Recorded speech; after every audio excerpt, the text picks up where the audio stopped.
keep your eyes peeled if you're interested in retro stuff, which most of my audience tend to be. And the other bike that I'm really looking forward to reviewing soon is the Honda Transalp. The reason I bring it up now is because there is a bit of news around it, which is that in the last podcast episode, we were saying it's kind of frustrating when manufacturers don't give you the price at launch, because how can you sort of judge whether it's good value or not, or a decent proposition versus the competition without the price? Anyway, they just announced it, and it does look like a decent proposition versus the competition. £9,499 for that bike, which I don't know how they're doing it at the moment at Honda. The Hornet's super cheap, shares the same platform and engine. $6,999 for a 90 odd horsepower bike, or 90-ish, with loads of tech and stuff. Engine braking control and custom riding modes and TC and wheelie control and all that sort of thing. Self-cancelling indicators, all those little touches that make something feel premium. And again, I feel like with the Transalp, 9,499, that is quite something, mate, I think. I don't know what else you'd consider at that price point. I was going to ask you, what's that playing alongside in terms of price, at least? Well, it used to be the Tenere 700, right? Obviously, that's the benchmark in terms of, off-road performance. I think it's quite a good-looking bike as well. And you've got that engine, like we're saying about the MT-07 having a great engine. It's got the same engine. So I would say, you've got to consider that as a direct competitor. But that bike has crept up over the years. It started at about $8,000 3 or 4 years ago, or 2 or 3 years ago.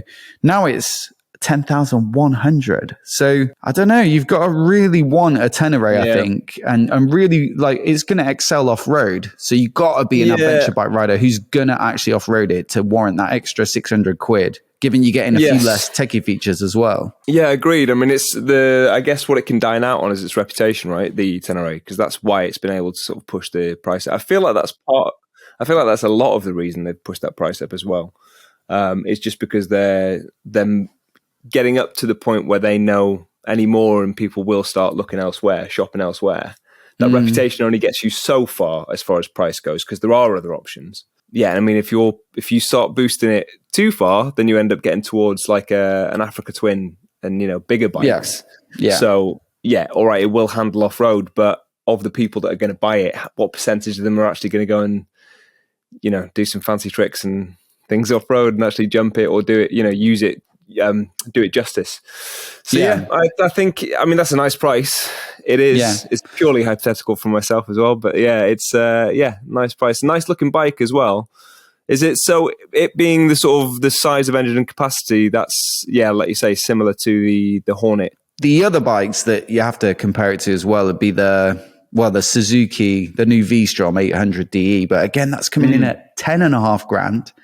It's got a bit more like fuel capacity and traveling the suspension, but it's a bit less powerful and a couple fewer techie features. So to undercut that by $1,000 is pretty decent. To undercut Suzuki in general is quite impressive. Yeah. They usually are pretty affordable, to put it bluntly. Yes. Then there's the KTM 790 Adventure. So previously we had the 790 Adventure. Then they bought it out and made it the 890 Adventure, a bit more power and more features and tech over the years. Yeah. And then now they're partnering with CF Moto and building some of their models in China as opposed to Austria. One of those is a new 790 Adventure, 790 Duke. So you've got these Chinese versions, and then you've got the more premium Austrian built equivalents titled the 890 Adventure and Duke.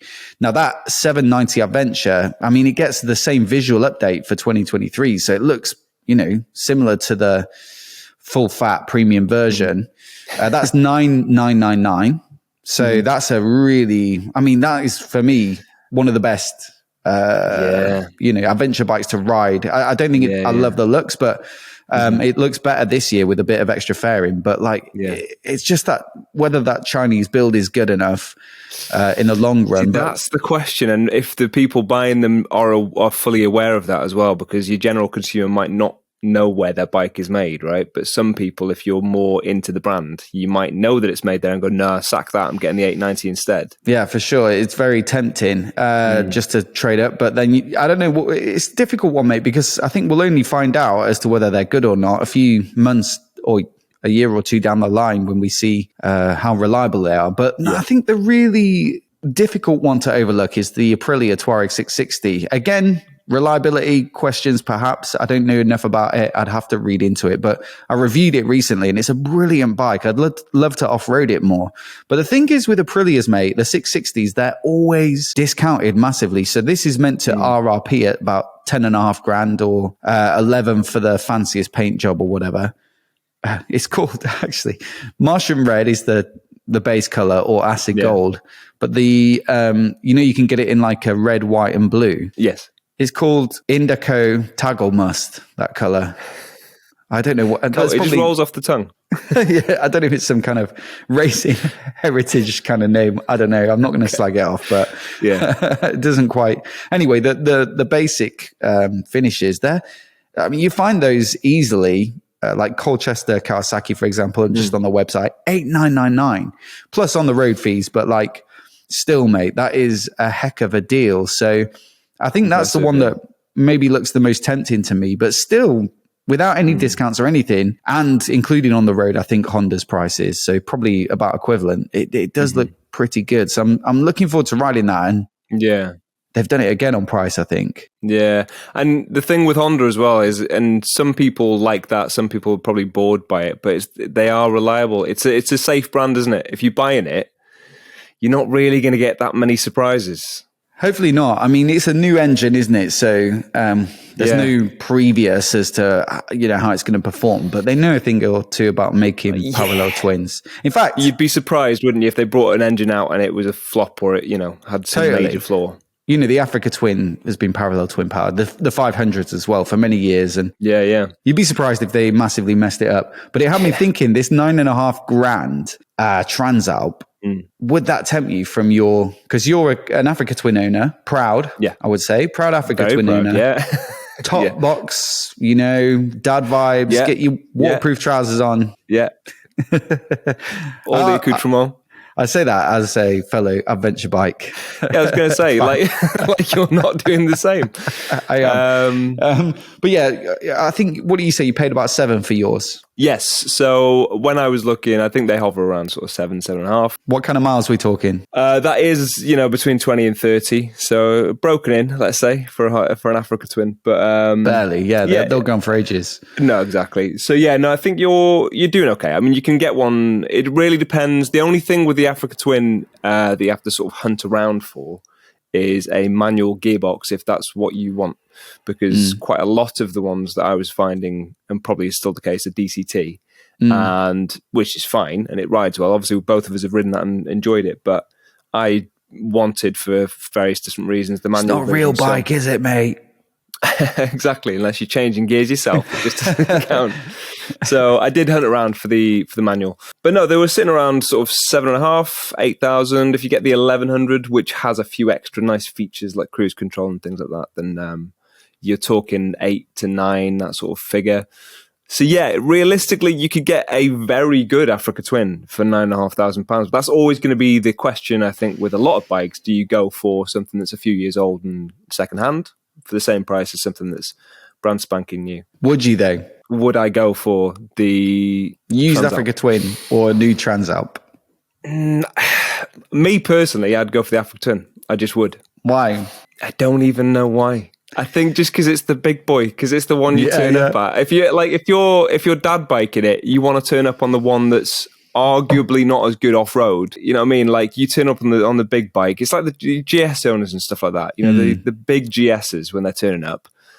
Most of them won't go off road either, even though they sort of could. It's not the tool to use. You don't use the bigger bike. It's the status. That's why there is a status to it, and also they are slightly more comfortable if you're doing touring and long distance stuff as well, because they've just got more kind of insulation on them, if you like. They're heavier, so they just sort of plow through the road a little bit easier. They hold speed a bit easier and stuff like that. So I would still go for the big boy. So I would go for a second-hand one. Are the looks a factor as well? Yeah, probably. Actually, is that part of the bigness, I would say. Yeah, I would say so. I like the look of this because it is kind of it's almost like a baby Africa Twin. It's got the single light, hasn't it, on the front? So there are some differences there. They nicked that off the CB500X that you just mentioned, the headlights. So that's a bit of a shame. But otherwise, it is a good-looking bike. But then if they did, I don't know whether they should do the Africa Twin dual lights, like superhero mask look on the front of it. I'm not sure. Because, the tail section looks pretty much nigh on the same as an Africa Twin.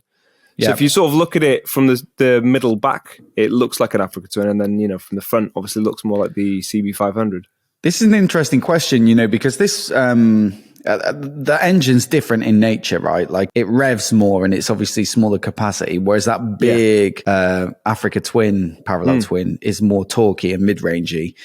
And there's definite difference in personality from what I've experienced so far of riding the Hornet and the Africa Twin plenty.